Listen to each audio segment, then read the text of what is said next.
Hopes that part of the region, perhaps Lowestoft or Great Yarmouth, would attract new employers by becoming an enterprise zone were dashed, for now at least. But in a rural region where the car is king and the haulage industry employs thousands, the big issue was fuel. As you might have heard, George Osborne postponed next month's planned increase in fuel duty. So how's that gone down with the hauliers? Our chief reporter Kim Riley is at Soham in Cambridgeshire. Kim. Yeah, Turner's has been in business since the 1930s. It now runs no less than 1,100 trucks, and it has an annual diesel bill, believe it or not, of £50 million. Now today, as you say, the Chancellor put aside a planned rise in fuel duty, grabbed the headlines by actually cutting fuel duty by a penny from this evening. Well, has he done enough? We'll get some views from here in a moment. But right across the region, many firms, large and small, have been hit by the rocketing cost of fuel, as Richard Daniel reports. So what do we need, Trish? A couple of polishes. Until recently, this domestic cleaning business at Braintree in Essex was growing. Now it's shrinking. The reason? High fuel prices. Most staff have to use their own cars.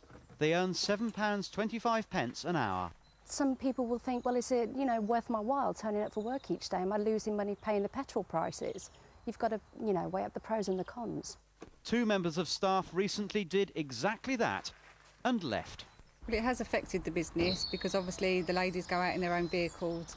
They also use the company vans as well, but we have lost a couple of members of staff due to the fuel prices because they literally cannot afford to run their own vehicles. This organic vegetable supplier near Milton Keynes has seen its fuel bill rise to £600 a month. The cost of produce is up, so it's had to take an unpalatable decision. The produce coming to us will of course be affected by transport costs. We haven't had a price increase for 5 years, and we could potentially absorb the petrol costs, but unfortunately our suppliers have put their prices up. There's nothing we can do about that. We've just got to pass on the cost to our customers. And that's the dilemma facing so many small businesses at the moment. This minibus company at Wickford in Essex has cut staff by a third. It now runs 3 rather than 4 vehicles. The worry is, where will it all end? We can downsize and downsize, but all the time we're putting our staff out of work, which is non-productive. We've worked hard. I mean, we've been running 8 years now. We've worked hard to get where we are, and we're not going to give it up. Not lightly, anyway. If we have to, we have to. We're not lightly. There's no doubt many small businesses are currently struggling for survival. The question is, will the 1 penny cut in fuel duty make any difference? Richard Daniel, BBC Look East.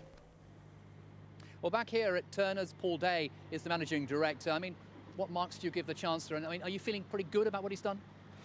Well, I think he's done all he possibly could really today. I think he's been handed a massive deficit that he